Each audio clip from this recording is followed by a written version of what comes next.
All right. And it's getting a little sick, so excuse me.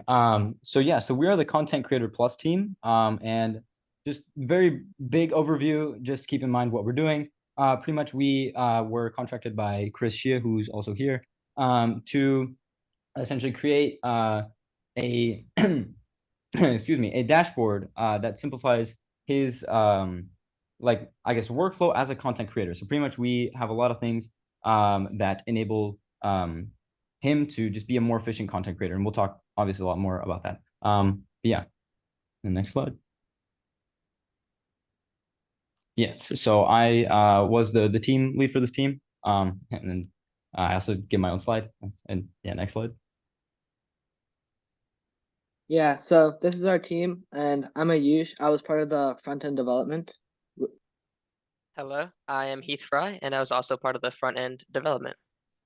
I'm Akshit. I was a backend developer. I'm Chris. I'm part of the backend developer.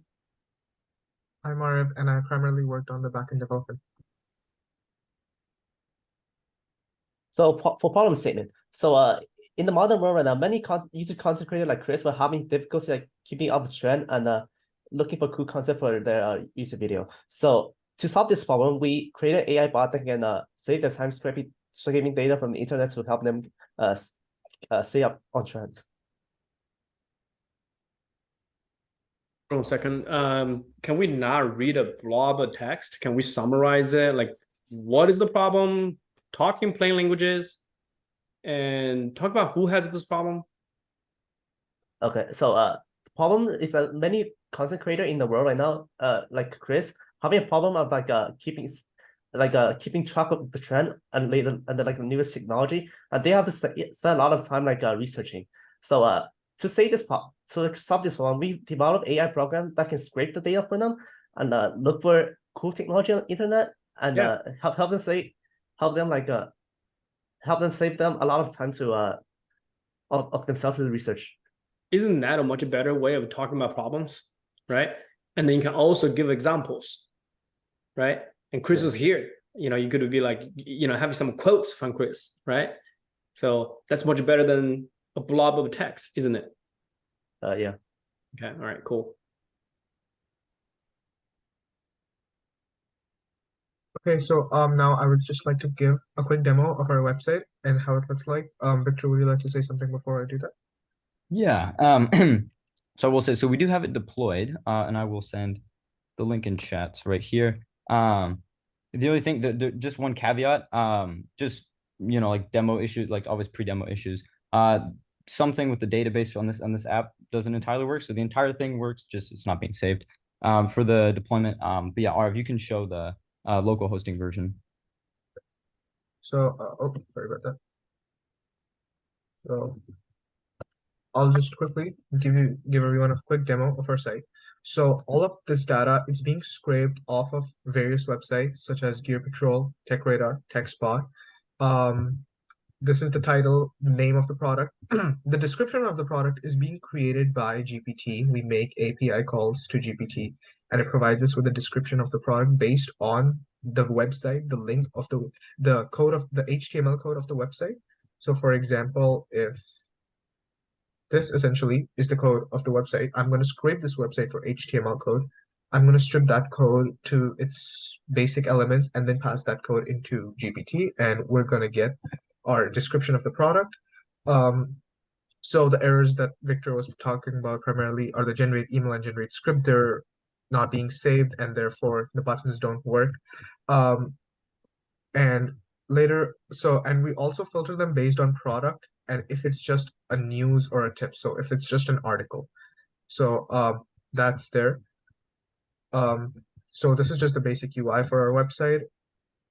I'm just going to continue off with our presentation now. So our main tech stack, it includes of the Django framework, it includes of HTML. We have CSS and Bootstrap templates. We use JavaScript for backend and front-end elements of our website, and we use MySQL for our database. So the timeline of our project. So the first few weeks, we just brainstormed and then assigned tasks to each of our members based on the task that we were given. And then for weeks 3 to 4, we started the project. We worked on scraping, email, and script generation, and basically like the bare bones for our product. And then for week 5 to 6, it was the same as the previous weeks. We just worked toward the dashboard and the UI. We made progress towards the dashboard and the UI, and we also made buttons for both the script and email generation, and then scraping the website for products. And then week 6 to 7 was integration. So we integrated all our individual tasks together to develop the final product. And then the final weeks, we just solved some minor bugs and then just polished our product.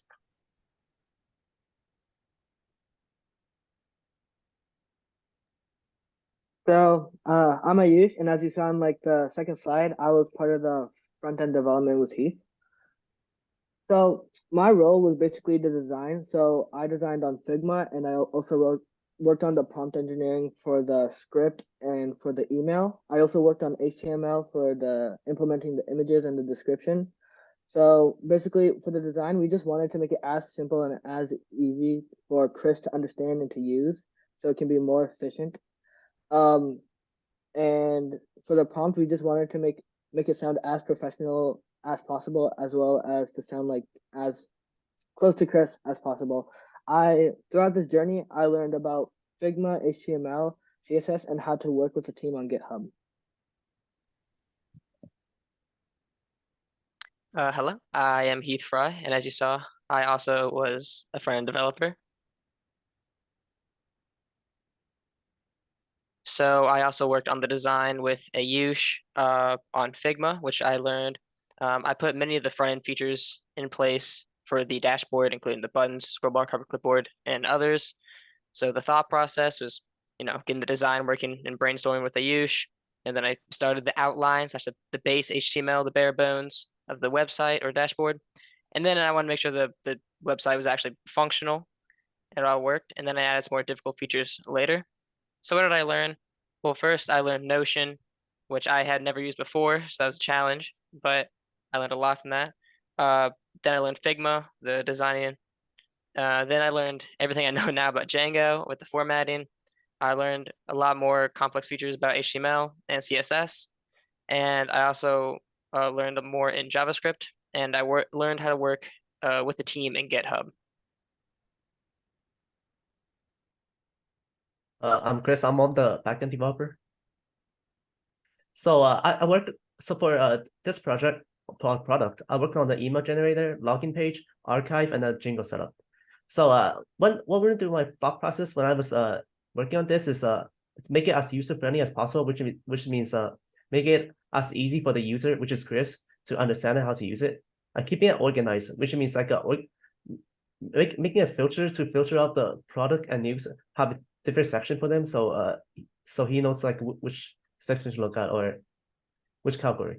A security measure, which involves so we have to ensure that the right user is using the products, which so we added a password page, and there's a lot of testing for the code to make it better, and I want to help the team get started, so I did the Jingle stuff using resources that AirCamp provided. So what I learned through that journey, I learned how JavaScript can be like used in HTML, and I learned how to create different repository to keep the code separated, and I learned more about HTML coding and how CSRF tokens are used in adoration security purposes, and I improved my communication skills throughout this journey. So I'm Akshit. I was a back-end developer.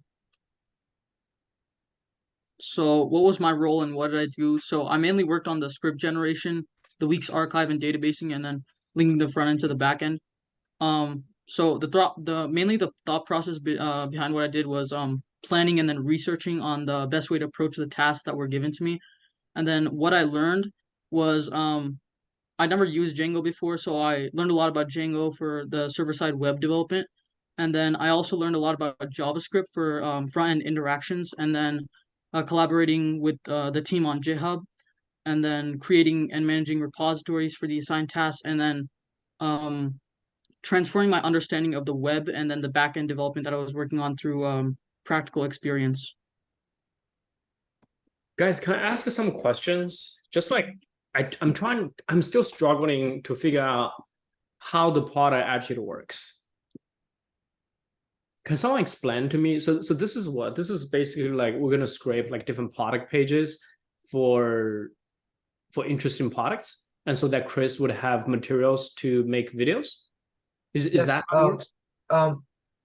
That is part of the process. However, we use all of those products. So we are essentially getting about 350 products and articles, and then we're filtering all of those products through GPT Yeah. in order to get the most relevant to today, and through prompt engineering, of course, and get the most interesting products which can be used to create promotional videos or create social media content.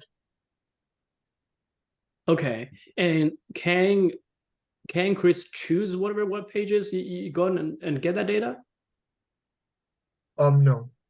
No. Okay. So And Well, we use the top, so we actually went online, we researched which pages we should use for these kind of things. So the top pages that we got were TechSpot, TechRadar, Gear Patrol. There's also Lifehacker. So we use these different 4 pages. They have been said to be one of the best pages. They have been said to be the best pages in order to gain news about recent advancements in technology and say news about technology companies. So that's why we use these certain websites. we also consulted with Chris about these, so we did get Yes. his approval. awesome. And then these web pages, are they dynamical? Like, are they changing over time? If so, how often do you rescrape and resend it? The scraping has been set to a weekly basis, so we can set it to a time. So say Friday at 3 p.m. It's going to scrape the website, and then it stays the same for 1 week. Then Mhm. next week again, it's going to scrape Friday 3 p.m. However, it takes some time. So the filtering and the scraping, it takes time. So it takes about 2 to 3 minutes in order for the full process to complete and the website to load in again. Yeah. But the How many process, total web pages it was it again? sorry, 350. sorry. How many total web pages like this thing tracks again? The websites we're using are 4. However, the amount of articles and products that we are receiving from after scraping those web pages is about 300 to 350. Okay. I'm kind of interested to learn, Chris's, your opinion. Like, you know, do you think this product is helpful? Like, do you think this is, gonna save you time? Yeah, I actually haven't gotten a chance to go in and test it out yet, but this is pretty much what I asked for. Idea generation has always been one of the biggest time consumptions for me. So having it scrape websites, look for interesting products or tips, and then summarize them for me is pretty much what I asked for and what they did. Gotcha. Well, if the client says so, I shouldn't really doubt you guys. Yeah. But now I understand like what are you building and how you're building it. Okay. Great. And is the data like, something that Chris has to go and pull? Like he has to go to a website and looking at it, or do you push data to him? Like, do you send emails to him? Like how would he use this product right now? So essentially it's a website. He can log on to that website and he has all the data in front of him. However, every time the data is scraped, an email is also sent to him. Oh, So right now in testing phase, we did not use his email because we don't want to spam him with a lot of emails. However, once the website is deployed, we will be sending him weekly emails. So with products, so what we planned was only the top 5 and products and top 5 articles to be sent to him. So he does receive weekly updates about whatever has been scraped and updated onto the website. got it. Awesome. That seems to be useful. Yeah. Yeah. Maybe continue. Okay, thank you. So, okay, so next slide is about me. I was part of the backend development for this project. So my role was primarily scraping all the different websites, getting product description through GPT, filtering out the relevant and most updated products and articles, and integration from backend to frontend. Thought process behind, and the main processes behind what I did was lots of planning and taking notes during our one-on-one meetings, our sprint meetings. I made lots of checklists in order to ensure that I was doing what I was supposed to do. And I also wanted to ensure that it satisfied what Chris had really asked us to do. Um, my learning process consisted of learning Django, so formatting the websites, even working with backend templates with Django, requests and beautiful soup. So this was part of the scraping process. I also used threading to run multiple processes at once. So when we're getting description from GPT, I don't want to send 350 individually. I want them to run simultaneously so that even if one of them takes up 20 seconds, it's not blocking up the whole sequence. I also learned databasing with MySQL and JavaScript. So with JavaScript, I learned about backend and front-end elements. So in backend, I learned how to create functions and integrate that with the front-end. With front-end, I learned how to update the UI. And finally, of course, I learned about GitHub and how to work with a team of programmers, which I had never done before, except the summer program. And these are our plans for the future. Yeah. So basically for the plans of the future, we basically planned out we want to do some unsupervised ML layer system, which is basically a recommendation filter or system, which will see which products Chris like interacts or likes the most. And then with that, those types of products or tips or news will be recommended him to more than the ones that he doesn't like interact with. And we also plan to use a highlight box status, which is basically if like depending on the button he picks, if he picks like a button which says no, it will highlight the box of that product red, which means that he doesn't want it, letting him know that he's already gone through this and he doesn't want it. If he highlights like an email or like an email button, it'll show that he wants it, and like it's halfway through the process that he's already generated the email and he sent the email. And finally, there'll be like a green button which will say like all done. Like it'll generate the script and will show that the script and everything for that product has already been done, and then that product has been looked over and completed. Next, we planned this from the beginning. We wanted to do it so if he hovers over the image of the product, it will show the description of the product, which will make it like much more easier and more efficient like design like ways. We also wanted to do tabbing, which is the script and email. Like there'll be different tabs you can choose. The different tabs, like say there'll be email 1 for one of the product, and so you don't have just like one box and have to like keep reloading an email or like generating it. And a resizer, like if you want the email box to be larger than the script box, you can easily do that. And also we just want to make the design more complete and clean it up to make it more appealing to the eye for Chris. How do we prioritize this? Like there's a lot of features here. How do we decide which one we're going to build first? So our priority. Oh, sorry. Would you like to take that? Yeah. So only one correct answer. Huh? It's a tricky question, and there is only one correct answer. I think we can go with the ones that are like most important to Chris, like the ones that he needs like right off the bat. We will do those first, and then for like the more minute details, I say like make the design like the color. We can do. No, Chris might not care about this. The only thing matters is Chris's opinion. If he wants it, we build it. If he doesn't want it, don't care. No, yeah, I agree completely. Unless I'm just it's saying, backend, we need to make it more modular, testable, make it developers' life happier. That's like 40% of your time. Otherwise, 60% of your time is gonna spend on how making Chris happy.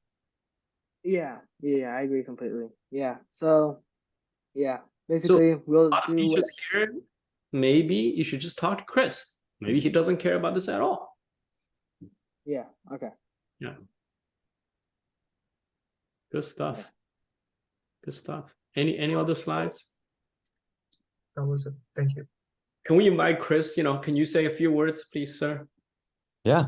No, I very impressed with how far you guys have come in these weeks. Also very proud of you guys for doing so much learning, especially in high school. I didn't have the opportunity to, do. I mean, I graduated a long time ago, but to do all these coding courses or to learn like this, it's almost like an internship where you guys are kind of consultants for a client. A lot of the advice that Michael giving, while it might be a little harsh, he hits it exactly on the point. And I'm glad that he's giving it to you guys this early on, because if you don't make mistakes now, right, you're gonna make mistakes at work, and that's gonna have bigger impacts. I'm really excited to start using this. I can't seem to access the website right now, but once you guys have it all figured out, I'll email you guys back with some feedback, with some individual advice. But I'm very happy that I jumped on to this project with you guys. Thank you for your trust. Thank you for your support. Yeah. Of course.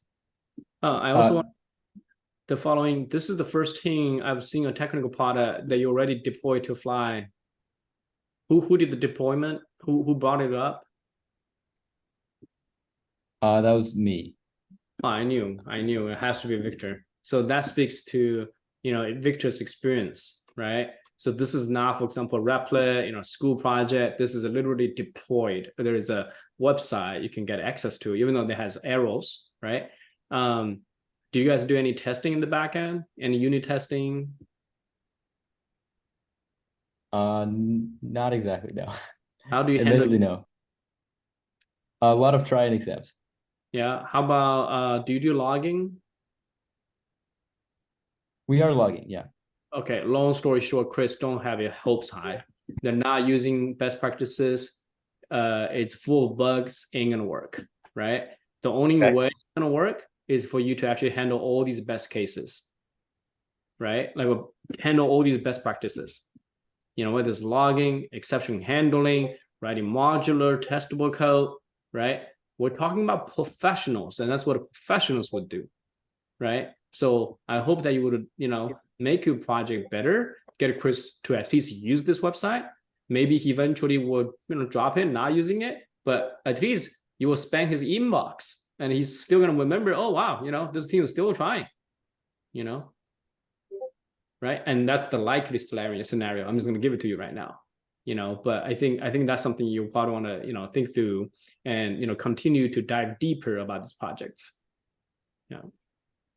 Yeah, you're 16, 17. I mean, normally people don't get to do this until they're 25. So you're 9 years ahead of them. I just want to say, like, I think for me, especially coming into this, when I heard that it was a bunch of high schoolers, right? I will be honest, my expectations were kind of on the floor, but over the weeks, like, you guys have shown progress. And for me, a large part of this was, the effort, right? You guys put in the effort, and that's really what I wanted to see. Great feedback. Yeah. Okay, let's give this team one more round of applause, and also thank you, Victor, for leading through. Before we end, I'd just like to say props to Victor. Like he literally was taking time out of his days to spend that time with us and help us out. So really, I think our success is because of him. Yeah. Yeah.